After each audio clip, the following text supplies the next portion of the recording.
உண்டாவதாக. நாளிலே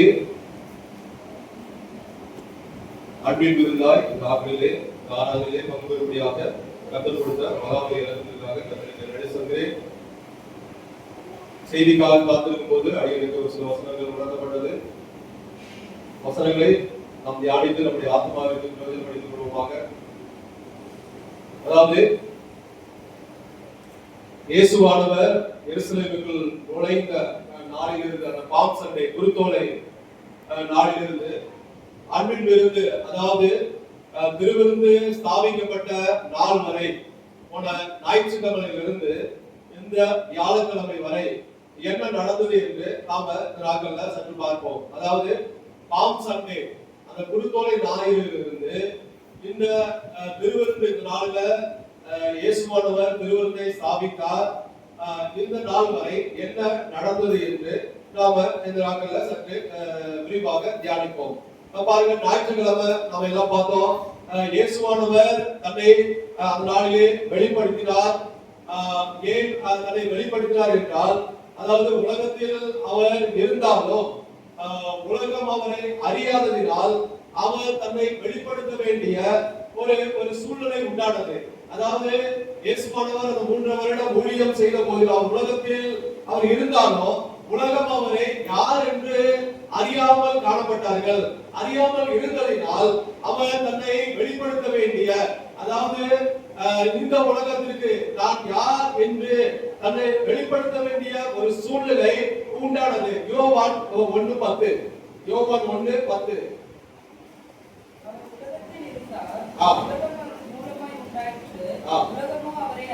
உலகமோ அவரை அறியவில்லை.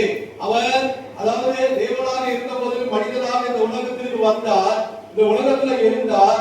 ஆனால் வேதம் என்ன சொல்லுகிறது என்றால், உலகமோ அவரை அறியவில்லை. அப்ப அவர் வேலை வரும் வரை உலகம் அவரை அறியாமல் இருந்தது. அப்ப என்ன பண்ணினார் என்றால், இனி நம்மை வெளிப்படுத்த வேண்டும் என்று அந்த ஞாயிற்றுக்கிழமை இயேசு தன்னை வெளிப்படுத்துகிறார். அப்ப ஞாயிற்றுக்கிழமை என்னன்னா, இயேசு தம்மை வெளிப்படுத்துகிற ஒரு நாளாய் அந்த நாளாய் காணப்பட்டது. ராஜா பாருங்க, தன்னை வெளிப்படுத்தாமல் அடுத்த நாள் பரிசுத்தம் உண்டாகாது. ஞாயிற்றுக்கிழமை தன்னை வெளிப்படுத்துகிறார். எதற்காக என்றால், அதாவது பரிசுத்தத்தை கொடுக்க வேண்டும், நம்மை பரிசுத்தப்படுத்தும்படியாக அவர் தன்னை ஞாயிற்றுக்கிழமை, அதாவது அந்த பாம் சண்டே அன்னைக்கு தன்னை வெளிப்படுத்துகிறார். அடுத்ததாக பாருங்க, மண்டே, அதாவது திங்கட்கிழமை என்ன நடந்தது என்றால், மத்தேயு 21வது அதிகாரம் 12-13. மத்தேயு 21. இயேசு தேவாலயத்தில் பிரவேசித்தார். ஆலயத்தில் விற்கிறவர்களும் கொள்ளுகிறவர்களுமாகிய யாவரையும் வெளியே துரத்தி, காசுக்காரர்களின் பலகைகளையும் புறாவிற்கிறவர்களின் ஆசனங்களையும் கவிழ்த்து, என்னுடைய வீடு ஜெப வீடு எனப்படும் என்று எழுதியிருக்கிறது, நீங்களும் அதை கள்ளர் புகையாகிறீர்கள் என்றார். பாருங்க, என்னுடைய வீடு, அதாவது தேவாலயத்தில் பிரவேசித்து ஆலயத்திலே விற்கிறவர்களும் கொள்ளுகிறவர்களுமாகிய யாவரையும் வெளியே துரத்தி, என்னுடைய வீடு ஜெப வீடு எனப்படும் என்று எழுதியிருக்கிறது, அதன் கள்ளர் புகை ஆக்கினீர்கள். அப்ப திங்கட்கிழமை என்ன பண்ணுகிறார் என்றால், நம்மை பரிசுத்தப்படுத்துகிறார். அதாவது ராஜா வெளிப்படுகிறார். எதற்காக என்றால், நம்மை பரிசுத்தப்படுத்தும்படியாக. அதுவரை உலகம் அவரை அறியாமல் இருந்தது. அப்ப ராஜா வந்த பிறகு என்ன நடக்க வேண்டும் என்றால், சுத்திகரிப்பு உண்டாக வேண்டும், அதாவது பரிசுத்தம் உண்டாக வேண்டும். அதனாலதான் இந்த ஆலயத்தை சுத்திகரிக்கிறார்.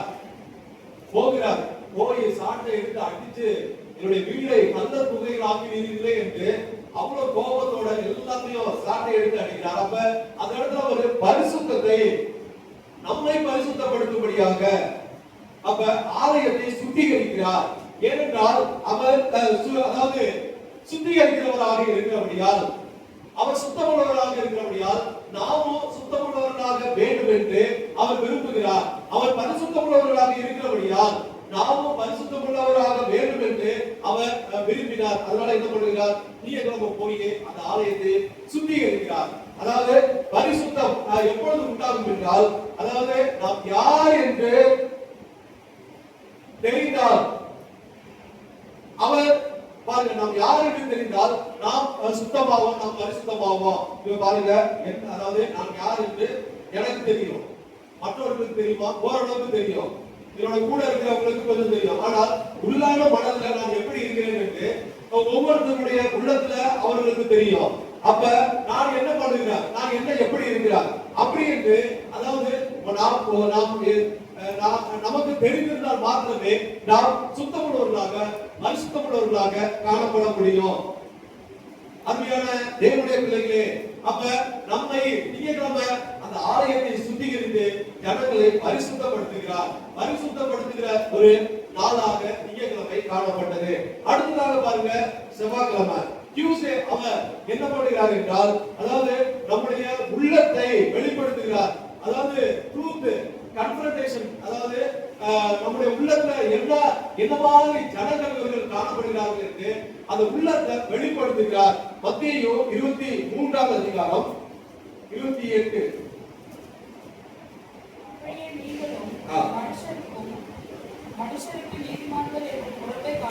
நீங்களும் மனுஷனுக்கு நீதிமான்கள் என்று புறம்பே காணப்படுகிறீர்கள்,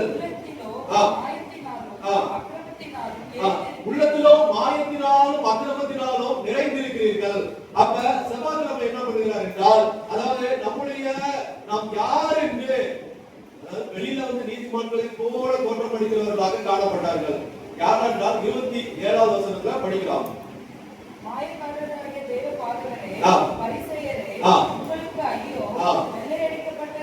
வெள்ளையடிக்கப்பட்ட கல்லறைகளுக்கு ஒப்பாய் இருக்கிறீர்கள். புறம்பை அவைகள் அலங்காரமாக பார்ப்போம். கல்லறை பாத்தீங்கன்னா புறம்பு நல்லா டைல்ஸ் போட்டு நல்லா அப்படியே அலங்காரமா இருக்கும், நல்லா பளபளன்னு இருக்கும். ஆனால் பாருங்க உள்ளத்துல எப்படி இருக்கும் என்றால்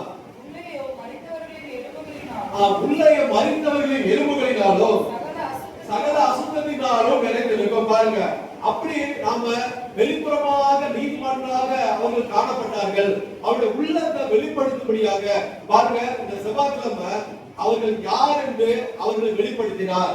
நீங்க வெளியில நீதிமன்றத்தை போல நீங்க தோற்றமளிக்கிறீர்கள், ஆனா உள்ளத்துல நீங்க பாருங்க கல்லறைகளுக்கு ஒப்பாக காணப்படுகிறீர்கள்.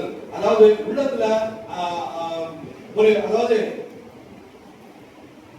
குகை, அதாவது அந்த எலும்பு மறித்தவர்களின் எலும்பினால் சகல அசுத்தத்தினாலும் நிறைந்திருக்கிறவர்களாக. வெளியில பலபலன்னு இருக்கும், ஆனால் உள்ளத்துல அதாவது அந்த குகைக்குள்ள பார்த்தனா அந்த கல்லறைக்குள்ள பார்த்தனா எல்லாம் மனித ஓடா அந்த எலும்பா காணப்படும். இந்த நாட்கள்ல நாம எப்படி அதாவது வெளிப்புறமாக நாம நீதிமன்றங்களை கூட நாம காணப்படுகிறோமா? அப்படி இருந்தா நம்மை ஒரு நாள் வெளிப்படுத்துவார். நீங்க யார், நாம் யார் என்று ஒரு நாள் வெளிப்படுத்துவார். அதாவது மண்டே வந்து தன்னை வெளிப்படுத்துகிறார். டியூஸ்டே வந்து அவர் நம்மை அதாவது பரிசுத்தப்படுத்துகிறார். செவ்வாய்க்கிழமை வந்து அதாவது சுத்திகரித்த பிறகு பரிசுத்தம் வாக்குறதுக்கு பிறகு என்ன பண்ணுகிறார் என்றால் தேவன் என்ன செய்கிறார், நம்முடைய உள்ளத்தை வெளிப்படுத்துகிறார். நாம் யார் எக்ஸ்போஸ் ட்ரூத், அந்த உண்மையை வந்து எக்ஸ்போஸ் பண்ணுகிறார். அப்ப நாம் யார் என்று வெளிப்படுத்துகிறார். இயேசு பரிசேயர்களை கண்டிக்கிறார். பாருங்க, மாயக்காரராகிய வேதபாரகரே பரிசேயரே அவர்களை கண்டிக்கிறார். பல ஓமைகளை இந்த செவ்வாய்க்கிழமை பார்த்தீங்கன்னா அதாவது பலவிதமான ஓமைகளை அவர்களுக்கு போதித்தார்.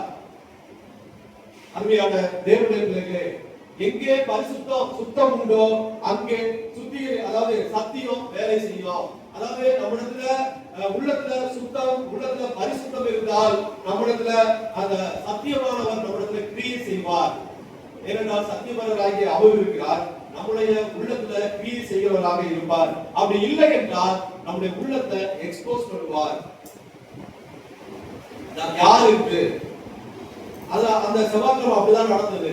அவர் அதுவரை நீதிமான்கள் பரிசு எல்லா நீதிமான்களை போல காணப்பட்டார்கள். ஒரே வார்த்தை பரிசைகள் குடித்து சாடுகிறார். வெளியில நீதிமன்றாக காணப்படுகிறார்கள். உள்ளத்துல மறித்தவர்களை அதாவது எலும்பு அந்த அதாவது கல்லறைக்கு சமமாக நீங்கள் காணப்படுகிறீர்கள் என்று பயங்கரமாக சாடுகிறார். அருமையான தேவனுடைய பிள்ளைகளே, ஆனால் இங்க பாருங்க பரிசுத்தம் இல்லாததால் ஒவ்வொருவரும் பாருங்க யார் என்று வெளிப்படுத்துவார். அருமையான தேவனுடைய பிள்ளைகளே, நாம பரிசுத்தம் உள்ளவர்களாக அழைக்கப்பட்டிருக்கிறோம். அவர் நம்மோடு கூட இருக்கிறபடியால், பரிசுத்தமானவர் நம்மோடு கூட இருக்கிறபடியால் பாருங்க, நாம அதே பரிசுத்தத்துக்கு மாற வேண்டும். அப்படி இல்லை என்றால் ஒரு நாள் நம்முடைய உள்ளத்துல இருக்கிறத எக்ஸ்போஸ் பண்ணுவார். அப்ப அந்த நேரத்துல நாம எல்லாருக்கும் முன்பாக எப்படி காணப்படுவோம் சற்று நாம சிந்திக்க வேண்டும். அடுத்ததாக பாருங்க, புதன்கிழமை வெட்னஸ்டே, அது அது அந்த நாள்ல என்ன நடக்கிறது? மத்தேயு 26:14-15. பன்னிருவரில் ஒருவனாகிய யூதாஸ் காரியத்து என்பவன் பிரதான ஆசாரியரிடத்திற்கு போய், நான் அவரை உங்களுக்கு காட்டிக் கொடுக்கிறேன். நீங்கள் எனக்கு என்ன கொடுக்கிறீர்கள் என்றார். எனக்கு என்ன கொடுக்கிறீர்கள் என்றார். அவர்கள் அவனுக்கு 30 வெள்ளி பாருங்க, நான் அவரை உங்களுக்கு காட்டிக் கொடுக்கிறேன். வெட்னஸ்டே பாருங்க, துரோகம், அதாவது ஒரு வெளிப்பட்ட நாள். இத்தனை ஆண்டுகள் அவரோடு கூட பழகி அவருடைய அவரே ஒரே இடத்துல தூங்கியிருப்பாங்க, சாப்பிட்டிருப்பாங்க, எவ்வளவு காரியங்கள் பேசியிருப்பாங்க, எவ்வளவு அதிசயங்களை அவர் பார்த்த அந்த யூதாஸ் காரியம் வந்து பாருங்க, அன்றைக்கு வெள்ளிக்கிழமை போய் அந்த துரோகம், அவனால் அமைதியா இருந்தான். அவனால் எல்லா காரியத்தையும் அவன் பார்த்து கொண்டிருந்தான். ஆனா புதன்கிழமை அதுவரை அமைதியா இருந்தவன், நான் உங்களுக்கு அவரை காட்டி கொடுக்கிறேன். துரோகம் பண்ணுகிறார். அருமையான தேவனுடைய பிள்ளைகளே, யூதாஸ் காரியத்தை காட்டி கொடுக்க திட்டமிட்டான். தன்னுடைய குருவை, தன்னுடைய சொந்த குருவை, தன்னுடைய நண்பரை காட்டி கொடுக்கிறார். அந்த துரோகம், அதாவது அவனுக்கு எப்படி அது வந்தது என்றால், நம்ம யோசிச்சு பாருங்க, நம்மோடு கூட அவனுக்கு வேண்டிய தேவைகள் எல்லாவற்றையும் இயேசுவானவர் சந்தித்து கொண்டே இருக்கும். ஏன்னா ஊழியத்தின் மீதும் இயேசுவானவர் அவர்களை போஷித்திருக்கிறார்.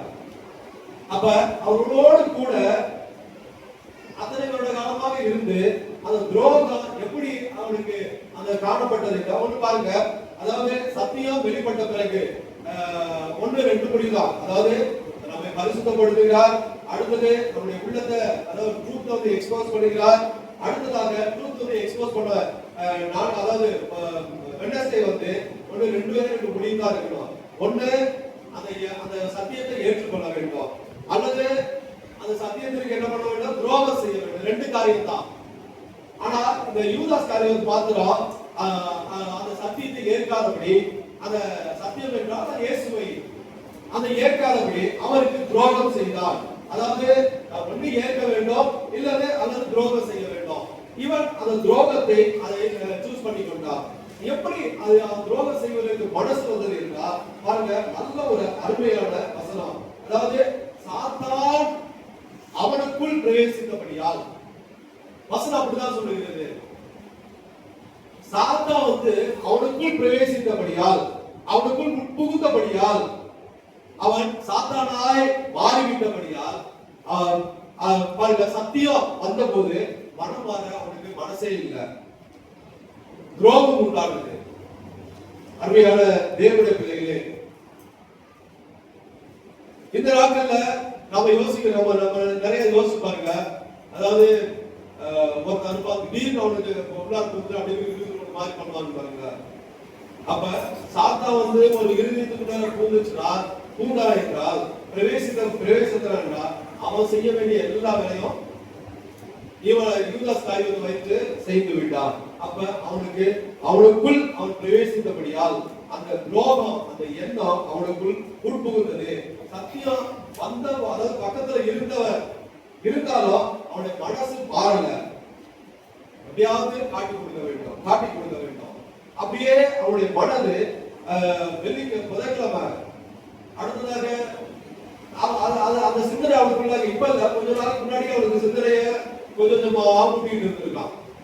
அப்ப ஒரு டைம் கிடைச்சது, நான் அவனுடைய நான்குகளை காட்டி கொடுக்கிறேன் என்று இவனா போனான். அதுதான் சாத்தான் அவனுக்குள் பிரவேசித்த இவனா போய் காட்டி கொடுக்கிறேன் என்று சொன்னான். இது வந்து புதன்கிழமை நடந்தது. வியாழக்கிழமை தர்ஸ்டே என்ன நடந்தது என்றால் பாருங்க, லூக்கா 22:19. லூக்கா 22:19. அவர்களுக்கு கொடுத்து, இது உங்களுக்காக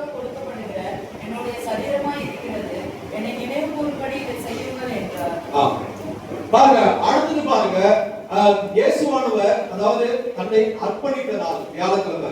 இன்னைக்குதான் அவர் தன்னை அர்ப்பணித்த நாள், அதாவது பலி ஆரம்பமான நாள். ஞாயிற்றுக்கிழமை அதாவது ஆட்டுக்குட்டி தெரிந்து கொள்ளப்பட்ட நாள்.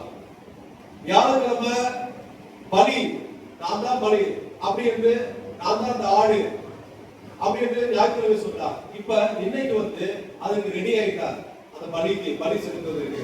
நாளைக்கு பலி கொடுக்கப்பட்டது. அருமையான தேவனுடைய பிள்ளைகளே, முழுவதுமாக தன்னை அர்ப்பணித்தார். இந்த நாள், இந்த வியாழக்கிழமை பாருங்க, இயேசு உலகத்தில் வந்ததற்கான ஒரு கிளைமாக்ஸ் இதுதான். இந்த நாள் தான் ஒரு கிளைமாக்ஸ். இயேசு எதற்காக இந்த உலகத்துக்கு வந்தார் அப்படி என்ற கிளைமாக்ஸ் தான் இந்த வியாழக்கிழமை, இந்த மார்னிங் தர்ஸ்டே. இந்த பாம்ஸ், அதாவது லவ் ஃபீஸ்ட், அன்பின் விருந்து, இதுதான் கடைசி. எதற்காக இந்த உலகத்துக்கு வந்தார், எதற்காக இந்த 33 ஆண்டுகள் இந்த உலகத்துல ஜீவித்தார், அதனுடைய கிளைமாக்ஸ் வந்து இந்த நாள். அதாவது நாம் ரட்சிக்கப்பட வேண்டுமானால் பலி வந்து அவசியம். இயேசுவானவர் பலியாக கொடுக்கப்பட வேண்டும். அதாவது இத்தனை ஆண்டுகள் இயேசு பூமியில் வாழ்ந்ததற்கான ஒரு நோக்கத்தினுடைய நாளாக இந்த நாள் காணப்படுகிறது. ஒரு நோக்கம் இருக்குல்ல, அந்த நோக்கத்தினுடைய கடைசி நாள் இந்த நாள். அருமையான தேவனுடைய பிள்ளைகளே, அதாவது ரத்தம் சிந்தவில்லை என்றால் மன்னிப்பு இல்லை. இந்த நாள்ல தன்னை முழுவதுமாக ஒப்பு கொடுத்து விட்டார். இது முடிச்சுட்டு இந்த பந்தியை சாதித்த பிற்பாடு பாருங்க, அவர் கெத்செமனே தோட்டத்திற்கு கடந்து சென்று, இதாவே இந்த பாத்திரம் என்னை விட்டு நீக்கு குடும்பனா நீக்கும்படி செய்யும், ஆனாலும் என்னுடைய சித்தத்தின்படி அல்ல உம்முடைய சித்தத்தின்படி ஆக கடவுள் என்று பிதாவுடைய சித்தத்திற்கு தன்னை முழுமையாக அர்ப்பணித்த நாள் கிளைமாக்ஸ். இன்னையிலிருந்து, இந்த நைட்டில் இருந்து அவர் தன்னை முழுவதுமாக ஒப்பு கொடுத்தபடியா சித்திரவதை. பாருங்க, அவர் தேவனாக இருந்தார், மனிதனாக இந்த பூமிக்கு வந்தார். அவர் நினைத்திருந்தார் இந்த பாடுகள் எல்லாம் பட தேவையில்லை, ஆனாலும் எப்படியாவது மனித குலம் ரட்சிக்கப்பட வேண்டும் என்ற ஒரே நோக்கத்திற்காக அவர் தன்னை முழுவதுமாக, தன்னுடைய சரீரம், தன்னுடைய ரத்தம், நமக்கு ரத்தம் சிந்தவில்லை என்றால் மன்னிப்பு இல்லை. எபிரேயர் 9:22, எபிரேயர் 9:22.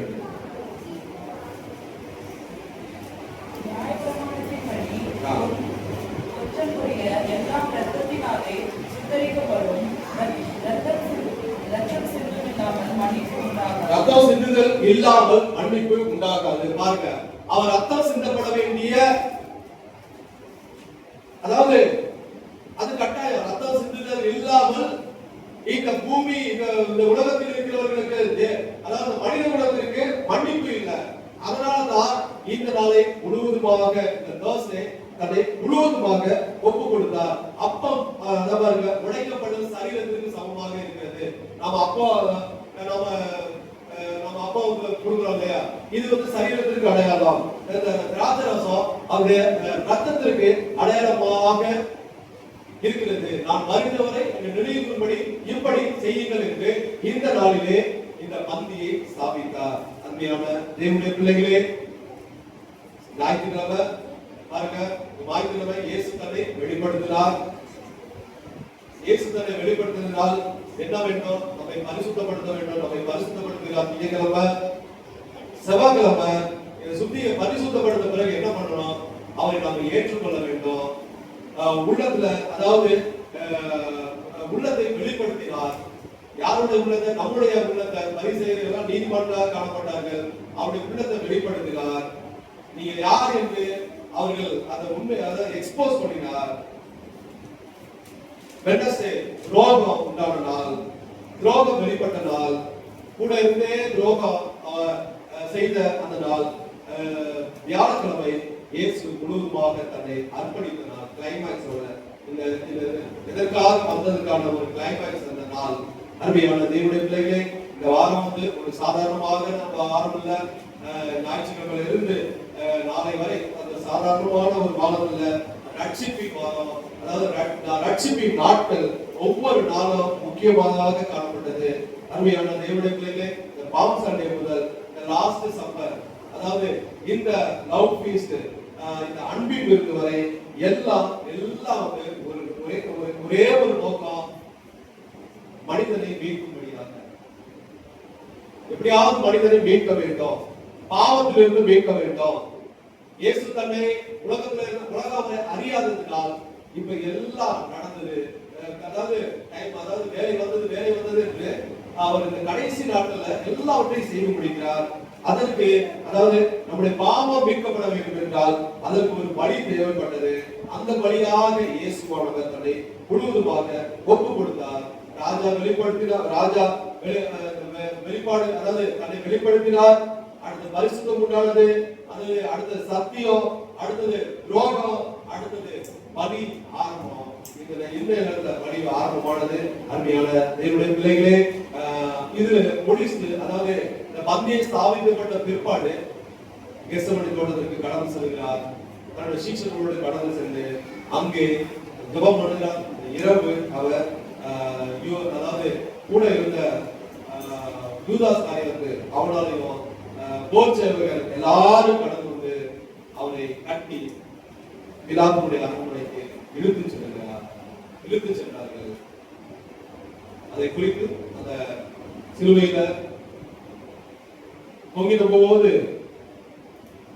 உதித்த வார்த்தைகள் மற்றும் அதை சம்பந்தமான வார்த்தைகளை குறித்து நாளைய இடத்துல நாம தியானிக்க இருக்கிறோம். ஆகவே தேவனுடைய பிள்ளைகளே, இந்த ஒரு நோக்கத்தோடு நாம இந்த ஒரு உள்ளத்துல எதற்காக நமக்கு இயேசுவானவர் பலியாக சிந்தினார், அதாவது பலியாக தன்னை அர்ப்பணித்தார், அந்த ஒரு நோக்கத்தோடு நாம காணப்படுவோமாக. பாவங்களுக்காக அவர் பாவம் செய்யல, அவர் ஒரு அதாவது அவனுக்கு கொஞ்சம் கூட பாவம் இல்லை. நாம் பாவிகளாக இருந்து நாம் பரிசுத்தப்படையாக பாவத்திலிருந்து மீட்பு அடைவதாக இயேசு தன்னை முழுமையாக அர்ப்பணித்த இந்த நாள், பந்தியை சாதித்த இந்த நாள், கிளைமாக்ஸ், கடைசி உலகத்திற்கு வந்த அந்த கிளைமாக்ஸோட முழுமையாக அர்ப்பணிக்க வேண்டும் என்று அந்த கிளைமாக்ஸோட நாள். இதிலிருந்து பாடுகள் ஆரம்பிக்கிறது. அருமையான தேவனுடைய அந்த ஒரு சிந்தையோடு நாம அனுபவமாக கர்த்தர் வார்த்தைகளை ஆசீர்வதிப்பார்கள். ஆமென். அல்லேலூயா. சோத்ரம் சோத்ரம் சோத்ரம் சோத்ரம் சோத்ரம் சோத்ரம் சோத்ரம் சோத்ரம் சோத்ரம் சோத்ரம் சோத்ரம் சோத்ரம் சோத்ரம் சோத்ரம் சோத்ரம் சோத்ரம் சோத்ரம். ஹalleluya ஹalleluya. கேட்ட வசனத்தின்படி நான் ஜெபம் செய்து தேவவாசனை பெற்றுக்கொள்ளலாம். ஜெபிக்கலாம்.